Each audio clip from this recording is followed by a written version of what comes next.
Tiger style. Tiger style. Yo. Wu-Tang Clan ain't nothing to f with. Wu-Tang Clan ain't nothing to f with. Wu-Tang Clan ain't nothing to f with. There's no place to hide once I step inside the room. Dr. Doom, prepare for... What's cracking YouTube? It's me, your host Tune, aka the Comic Book Thug. Once again, bringing out a comic book review. This time is for Extermination #1. Hope you can see it, the glare and the light. I'm in the kitchen right now, as you can see my microwave in the back. I mean, whatever like that. But Extermination. Really was looking forward to this book. Couldn't wait until this book came out, and as promised, I said I was gonna do a review. This is actually probably like my first. No, I think this is like my second review since I pulled back my channel back up. But nevertheless, review is here. Let's get into it. So the book opens up with at the Xavier Institute. At Central Park, New York, because you remember Magic moved them to Central Park in New York, and and it takes place 20 years from now, 20 years from present time, so 2018, whatever, 20 years from that, whatever, and it's like we see a whole bunch of X-Men dead, laying in the rubble of the place, and we see this shadow figure. With a hood on his head, and he goes to check on the X-Men. He sees they all dead, Cyclops and Shadowclad and Beast and Colossus, stuff like that. And he says none of this is right, and he jumps into a portal, and I'm assuming, which when I first read the book, I'm assuming is like a time portal to go back because he wants to change this. Because like he said, none of this is right. So then we get an open up of the book, and we go to Chicago, Illinois, and this is present time. We see these two mutants, these kids look like a brother and sister, and they're being like harassed by this group of mutant haters, these humans that don't like mutants and shit like that. And we see the X-Men show up, Iceman, the X-Men that's out of time place, the ones that's from the past but they in the future now or whatever. But Iceman, Cyclops, Marvel Girl, aka Jean Grey, Angel, Beast, still in his like human form, whatever, his early form before he turned into like the Blue Beast. Cyclops, did I say Cyclops? I'm sorry if I said Cyclops. And Bloodstorm, Bloodstorm is, if you don't know, if you didn't read the previous X-Men books, Bloodstorm is, Storm from another dimension, but a parallel world where she's a vampire. So yeah, Bloodstorm.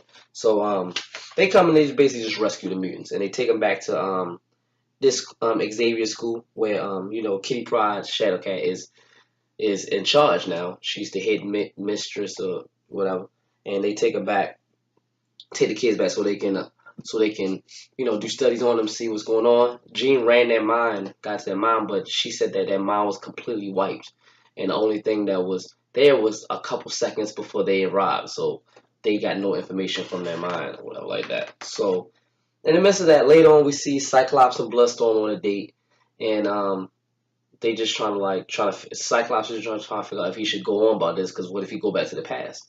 Like, how is that going to wreck their relationship? But in the midst of them talking, we see this giant guy breaks in with two hounds. If you don't know what hounds is basically from the future.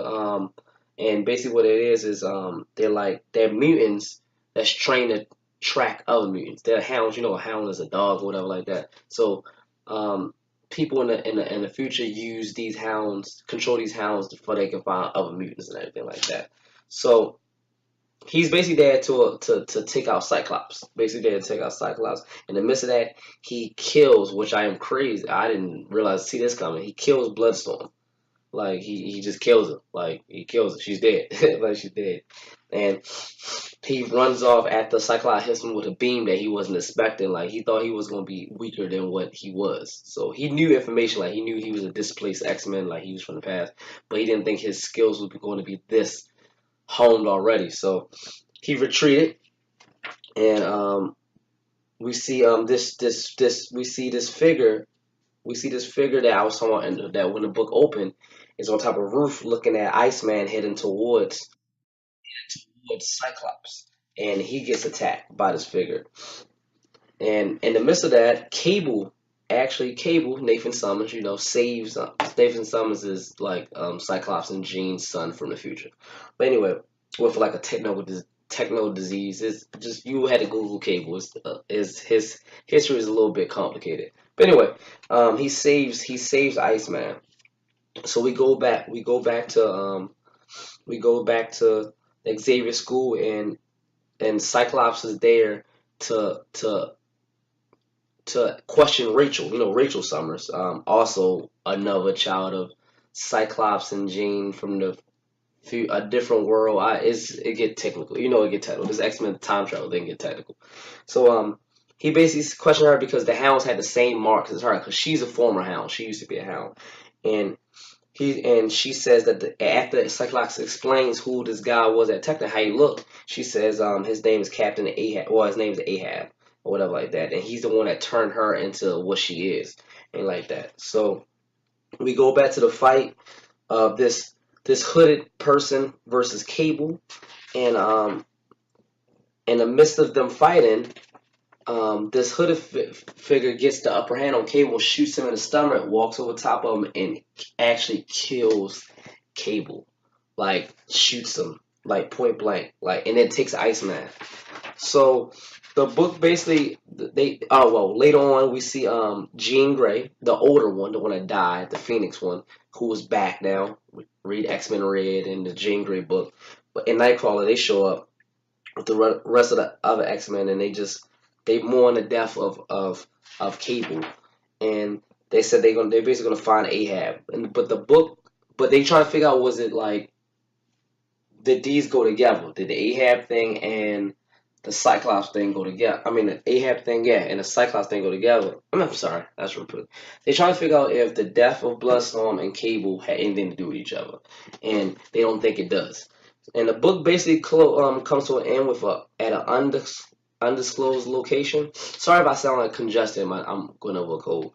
But we see Iceman in this tube, and we see a guy says 4 down, 1 to go. And we find out it's Cable, a younger version of him, and that's how the book ends.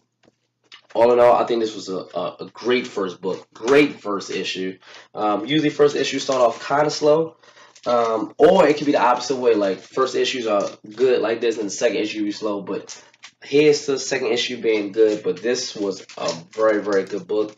I like that, even though I'm not too much into the Cable character, I kind of like the little spots I see him in. So I'm glad that even though older Cables did, this young Cable was clearly gonna take his spot or something like that. So I'm curious to see how this book is gonna go. But that was my review for X-Men not even X-Men, just Extermination #1, issue #1. Like, subscribe, share. Follow my Twitter and my Instagram at Comic Thug. And as always, for me, he's your host, Tune, aka the Comic Thug. Have a nice day.